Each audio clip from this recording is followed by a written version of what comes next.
this matchup. A lot of people expected Carlsen to maybe get a bit of an edge over the board, but Firouzja to apply time pressure on Carlsen because of how quick he is. In reality, Carlsen has been on the receiving end in a good way of both of those traits, so it felt like Firouzja didn't have work with. That needs to change. It needs to change, and something that has changed is Alireza Firouzja's first move. In the first set, he was playing e4 against Magnus Carlsen. Now, with white starting this set with those white pieces, Firouzja's gone back to something that served him well earlier in the event. He's been playing d4, and a quick capture of a pawn, that black d-pawn not running away anytime soon. And Magnus, look at this, he played his last move, he plays h5. Now, he's definitely prepared. No chance this would have been mouse slip. No chance this would have been sudden, spur-of-the-moment inspiration. This is Magnus Carlsen going for Firouzja's king. Very early on. The king coming for his opponent's king in this one, making his intentions clear. He's not thinking about development right now, but at some point Magnus needs to get his pieces out. If he has to attack successfully in this game, h5 forces Alireza to go into a tank, and that's a small victory for Magnus already. He's seen that work out to his favor. He knows that Alireza in that break between set 1 and set 2 had prepared the queen's pawn opening, and this is where he counter surprises him. This is actually very, very impressive to start us off. Like you said, Tanya, queen's pawn opening, okay, we're switching it up for set 2, and instantaneously Carlsen sends Alireza thinking very, very early on. He's now got a 30-second lead, but that's not the point. This was supposed to be a surprise that got Firouzja extra time on the clock. That hasn't happened, at least not yet. Not yet. Magnus there reacting to a question mark move by returning the pawn that he was up. Yes, he could have gone a pawn up, Magnus, by trading, but that would have accelerated the opponent's development. Instead, he's happy to kind of transpose from what looked like it was about to be a fiery position with the black h-pawn going forward. Instead, he's playing more positionally here, almost symmetrical in the center. Magnus, clearly the better prepared of these two players. So what's the plan B now for Firouzja? Suddenly, he's worried about, well, maybe not right now, but he's worried about h4. He's worried about the kingside pawn storm, trying to figure out what Magnus's plan is. He doesn't want to spend too long doing it, though. So what is he doing in the meantime? How are we going to be improving the pieces? Is there a plan B?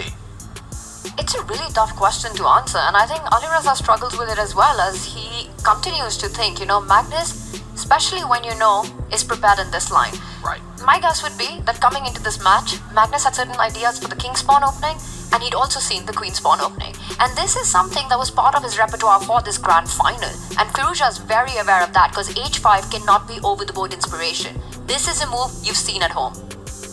I think I've seen it actually published in some magazines, some books, maybe some other resources, this funny idea of the black h-pawn moving twice, as if he forgot, Magnus, for a moment, that pawns can move 2 squares on their first go.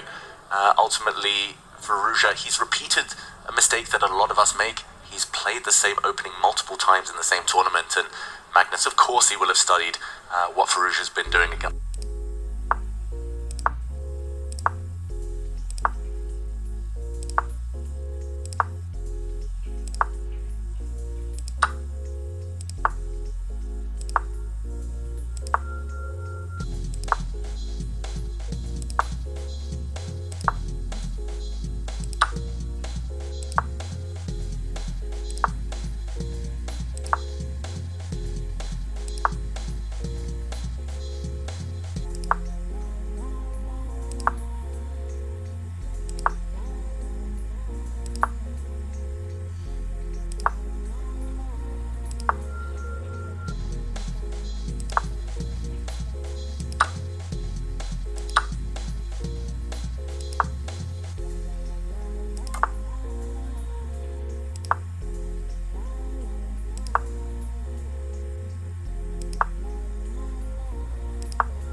entry, synonym for that is Alireza Firouzja. But he's so slow on every single move. And Magnus has blundered. Magnus has not realised that the white rook can step up one square, kicking the black queen away from the defence of its knight.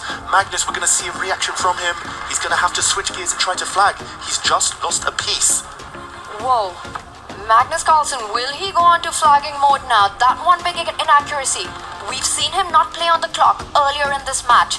Is this when it all changes? Magnus, he's gone in to find that resource mode right now. There are still tactics that exist, but Magnus, is he finding them? That is a huge shift. Magnus now is going to have to show us something that he hasn't been reluctant to do so far in this match. He has to flag Firouzja. He's going to have to try and create some tricks here, Magnus. It's Alireza with 24 seconds, but it's Magnus Carlsen who's panicking right now. Oh, look at Magnus's face. He is shocked. He's given up his queen, the world number one. Here we go. It's rook and knight for a queen. Alireza Firouzja is winning, but does he have enough time on the clock? This is the best position he's had all match, all day. The black king's so open as well. It's a race against the clock. 21 seconds. Can he convert? That is the big question. Will it be enough time? He needs to combine that queen and bishop. First, he completely disconnects black's rook, and Alireza, with a shake of his head, just wishing he had that extra minute on the clock. Magnus Carlsen is busted. The black rook is about to be hit. The white queen is coming in. There we go. Black's pieces can barely move. The queenside pawns are gone, but 16 seconds. Magnus is going to have to be dirty about this. Alireza has to win this. He has to convert this game at all costs right now. 16 seconds. This is where his bullet skills need to come in. Magnus trying to survive. Black rook can barely move. There we go. The first pawn drops. The black rook coming in with a check. Some counterplay, some hope for Magnus Carlsen, but Firouzja's done everything right. He has activated God mode, Alireza Firouzja. He's pushing the B pawn forward for glory. It's creating counterplay for Magnus Carlsen in the meantime. 11 seconds, Tanya, is it going to be enough? That is the big question. Alireza Firouzja can get maximum number of moves when he's down on the seconds, better than anyone else in the world, and that's what he needs to do right now. Will he convert into a full point? He gives it up. Another queen appears on the board. And Magnus blunders his rook. He's about to resign. Wow, Alireza Firouzja striking back. He's got two queens. 7 seconds should be more than enough. Magnus Carlsen gives up. What a turnaround. An opening surprise and counter surprise. Not worth